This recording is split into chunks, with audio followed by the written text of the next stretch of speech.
مفتی عثمان اکبر صاحب، میں آپ سے شروع کرنا چاہوں گا۔ اسلام ہمیں بہت خوبصورتی کے ساتھ تجارت کے حوالے سے بھی بتاتا ہے، معیشت کے حوالے سے بھی بتاتا ہے، معاشرت کے حوالے سے بھی بتاتا ہے، لیکن ہمارے معاشرے کے اندر یہ سمجھا جاتا ہے کہ صرف اور صرف شاید اسلام عبادات کا نام ہے، حالانکہ وہ ہمیں پوری زندگی کو بہت خوبصورتی سے ڈیفائن کرتا ہوا نظر آتا ہے۔ آپ کیا سمجھتے ہیں اسلامی تجارت کے اندر اسلام ہماری کیا رہنمائی کرتا ہے، اور اسلامی تجارت ہے کیا؟ اس حوالے سے ذرا اپنے خوبصورت خیالات سے مستفیض فرمائیں گے۔ جی، السلام علیکم ورحمۃ اللہ۔ بہت شکریہ مفتی صاحب، آپ نے ہمیں اس پلیٹ فارم پر موقع دیا بات کرنے کا۔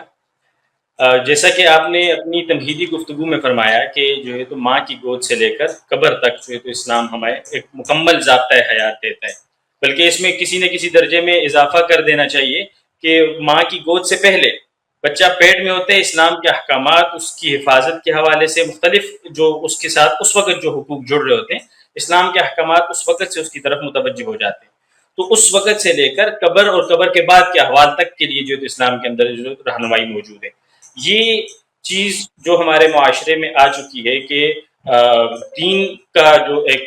ترتیب ہے اس کو صرف اور صرف نام دے دیا گیا عبادات کا۔ دین کے مختلف جو پہلو ہیں اس میں معاملات بھی ہیں، عقائد بھی ہیں، عبادات بھی ہیں، تصوف بھی ہے، معاشرت بھی ہے۔ اس میں سے ہم نے صرف عقائد و عبادات کو دین کا نام سمجھ لیا ہے، اور ہمارے اکثر لوگوں نے اسی چیز کا نام سمجھ لیا ہے۔ حالانکہ جس چیز کو دین سمجھا جا رہا ہے، مثلا نماز روزہ ہے، تو اپنی 24 گھنٹے کی زندگی کو اگر ہم دیکھیں تو انسان کی 24 گھنٹے میں سے نماز کے اندر اس کے کوئی وقت لگتا ہوگا 2 گھنٹے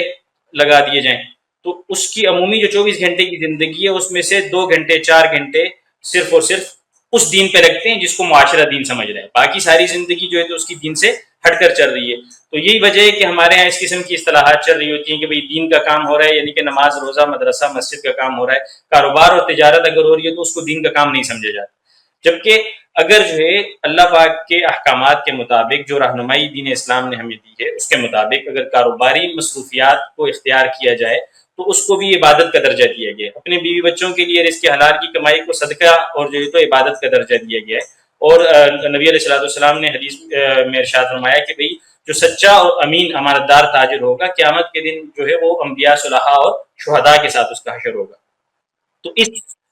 جو روش ہے، یہ جو سوچ ہے، اس کو توڑنا چاہیے، اس کی آگاہی ہونی چاہیے عوام کے درمیان، لوگوں کے درمیان، کہ محض نماز روزہ زکوٰۃ اسی کا تعلق دین کے ساتھ نہیں ہے، بلکہ آپ کی 24 گھنٹے کی زندگی وہ کاروبار کے ساتھ ہو، تعلیم و تدریس کے ساتھ ہو، جس بھی حوالے سے ہو، اگر احکام خداوندی کی پابندی ہوگی تو اس کو ہم عبادت ہی شمار کریں گے، اس کو دین کا حصہ ہی شمار کیا جائے گا۔